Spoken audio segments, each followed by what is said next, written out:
जिस समय में हम जी रहे हैं, आज के समय अगर किसी के बच्चे का जन्मदिन आता है तो भाई चारों तरफ खुशियों का माहौल होता है। बच्चे के दोस्तों को इनवाइट किया जाता है, केक काटा जाता है। लेकिन एक समय था जब एक बच्चे का जन्म दिवस था, परंतु उसके माता पिता की आंखों में आंसू थे। जी हाँ, जब मार्कंडे का 16वां जन्म दिवस आया तो महर्षि मरकंडू जो मार्कंडे जी के पिताजी हैं, उनकी आंखों में और उनकी पत्नी की आंखों में आंसू थे, क्योंकि उन्हें पता था अब किसी भी समय यमराज आ सकते हैं और उनके पुत्र के प्राण ले जाएंगे।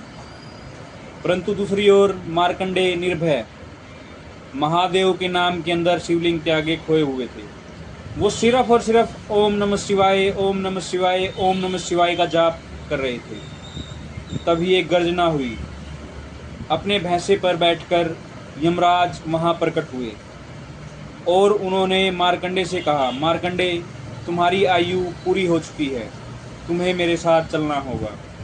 परंतु मार्कंडे शिव नाम में खोए रहे। मार्कंडे जी ने शिवलिंग को इतनी तेजी से पकड़ लिया, इतनी जोरों से पकड़ लिया कि बस वो छूटे ना उनसे।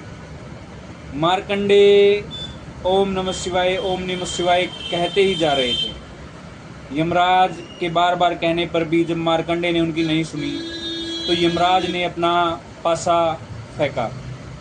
जैसे ही यमराज ने अपना पासा फेंका, वह मार्कंडे के साथ साथ शिवलिंग को भी छू गया। शिवलिंग को छूते ही शिवलिंग से एक गर्जना हुई, एक तेज रोशनी चमकी, एक ऐसी रोशनी जिसे देखकर यमराज भी भयभीत हो गए। जी हाँ, वो स्वयं अर्धनारेश्वर रूप में महादेव थे। महादेव ने यमराज से कहा, यम, तुम्हारी हिम्मत कैसे हुई? तुमने किस तरीके से मेरे शिवलिंग को छुआ? परंतु यम ने महादेव से कहा, प्रभु, मैं अपना कर्म कर रहा हूँ, इस बच्चे की आयु समाप्त हो गई है तो मैं इसे ले जाने आया हूँ। तो महादेव ने कहा, जो एक बार सच्ची श्रद्धा से मेरी शरण में आ गया, तुमने उसे छूने की हिम्मत कैसे की? महादेव के इस उग्र रूप को देखकर अब यमराज भी भयभीत हो गए थे। चारों ओर भय का माहौल बन गया था, किंतु यमराज भी अपना मार्ग छोड़ने को तैयार नहीं थे। तब महादेव ने यमराज का फेंका हुआ पासा तोड़ दिया और मार्कंडे को वरदान दिया, हे मार्कंडे, तुम्हारी आयु कभी भी 16 वर्ष से ऊपर नहीं होगी। मैं तुम्हें अमर तत्व का वरदान देता हूँ, मैं तुम्हें अमर तत्वता का वरदान देता हूँ। उसी समय से मार्कंडे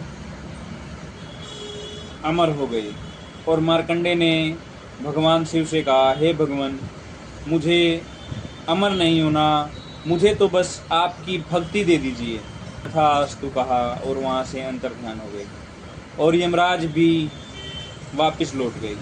इस तरीके से ये कहानी हमें एक बहुत महत्वपूर्ण संदेश देती है कि अगर आप भगवान के सच्चे भक्त हैं तो मृत्यु भी आपका कुछ नहीं बिगाड़ सकती।